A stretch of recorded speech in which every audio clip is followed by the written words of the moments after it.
Hi, this is Tim of the 1916 Company. Welcome and thanks for logging on. If you love this watch, and I can't imagine why you wouldn't, please reach out to me directly, Team Mosso at the1916company.com for purchase, pricing, and availability questions. I once said Bethune is a company that only makes Grail watches, and I said this back in 2016 when I first encountered a Bethune model in the flesh, or in the metal, I should say. It was this model. It was the DB28 kind of blue, and it had launched that year, 2016. I've had a lot of time to absorb this watch, and I am no less in awe. I met my hero, and it was taller, more handsome, and more charismatic than I ever imagined. I would say today, Grail watch isn't enough. These inspire something more than awe. These are wonder watches. So what we have here is the antithesis of generic. This is Denis Flageolet, an auteur watchmaker, creating the embodiment of everything he values. So we'll go through that, but first let's talk about the size and the fit and the feel. This is fired blue grade 5 titanium. The case is 42.6 millimeters in diameter, thinner than you think at 11.7 millimeters. There's a 26 millimeter spacing between the lugs, so you can see the strap has a little bit of shoulder beyond the lug spacing, so go custom or OEM. And then we have these patented spring-loaded variable geometry ergonomic floating lugs. And so at full compression, they have a narrow span of 53.3 millimeters across the wrist, and at full extension, they have a span of 58. So that is variable, it's not fixed. And there are several different sizes of lugs at Bethune, so this can be fine-tuned, even if you're the second or third owner.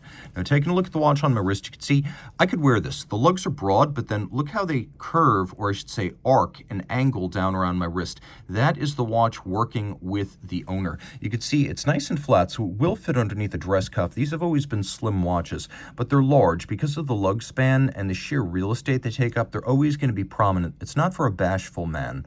And then you can see down the barrel how that fits over the top, which always exaggerates the width of the watch. You get a good sense of it.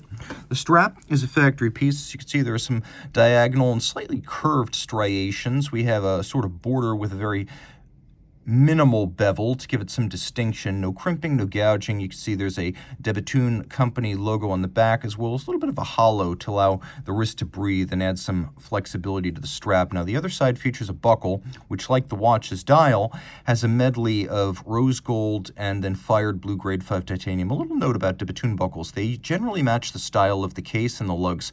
So if you have the sort of open, airy, buttress-like prismatic buckle, you're going to get the same kind of lug. Now, the lugs here feature these little torpedo tips at the end. Those are the last styling vestige of the original Bethune watch, the DB1 of 2002. That was the first year of the company and the first model. And with the exception of some of the early to mid DB20 series watches, all Bethune products have featured these little bullet-tipped lugs, if the products have indeed been watches, because there have been hourglasses and clocks, believe it or not. So that is one of the few consistent Bethune styling traits through the years. We have this open, like flying buttress style to these lugs, almost like the flanks of a Gothic cathedral. They're hinged at the center, which means that we need to have a crown that is a bullhead winder for two things. One, better hermeticity against water, and then for protection against damage by the moving lug. The crown, which is double knurled, is a screw down. So this watch is 30 meters, but it's pretty close to a literal 30 meters. However, the primary purpose of the screw-down crown here is to protect the crown from the mobile lug below it. You can also see in profile, there's a little pusher adjuster that can be used for adjusting the moonphase. Now, the moonphase, which if you look carefully, you can see is actually driven off the main caliber by a bevel gear. The moonphase is a sphere, and it only needs to be set once every 122 years. This is patented. Now, half of it is fire-blued steel, half of it is white palladium. When the two hemispheres go together, they're both white. They go over a bed of metal shavings on top of a brass plate above an oil lamp, and within seconds, the steel half turns blue. So that's how that's made. Now, about the blue of the case, most watches that are, quote, coated scratch, and they either require you to remove all the coating and live with it bare, live with the scratch, or replace the entire case. Bethune says none of the above. The idea here being that since this is an oxidized layer created by firing the metal, if this goes back to the factory with burnished wear-through or scratches, they simply fire it again to restore the blue, and it will come back looking as though it were new. So don't worry about wearing it. You can see the same treatment has been lavished on the dial. And by the way, do not confuse this with CVD, which is chemical vapor deposition, which produces a similarly bright colored metallic coating. This is not CVD. This is not PVD. Okay, dial side, lots to see. We have this lovely toroidal ring outboard that's cambered and curved across its top in fired blue titanium. And it has these lovely solid gold faceted dart-style indices that have chevron interfaces. Lots of detail here. Those are for reading the hours and the 5-minute marks. You can see that there's a small calibration engraved to allow the reading of minutes precisely. We have these skeletonized gold modified Breguet hands, paying homage to history, though this watch looks relentlessly forward. Take a close look and you can see that there's a little power reserve indicator. It actually moves between these two jewels on the dial side. If you want to see what the power reserve looks like long form, the big power reserve that shows you the 6 days of power reserve, that's on the back. Now we have this little soleil or sun tip to a polished rose gold indicator. We have satination, engine turning, beveling, and polish on this case back. It is a feast for the senses. Now, turning back to the dial side, you can see that we have two barrels. They cannot be accidentally overwound. So a manual wind watch, the barrel features one bridle style mainspring. So instead of destroying the mainspring and damaging the train, that bridle style mainspring will slip. So you can wind this quickly and not worry about it. 6 days of power reserve, twin mainspring barrels for a nice flat torque curve throughout.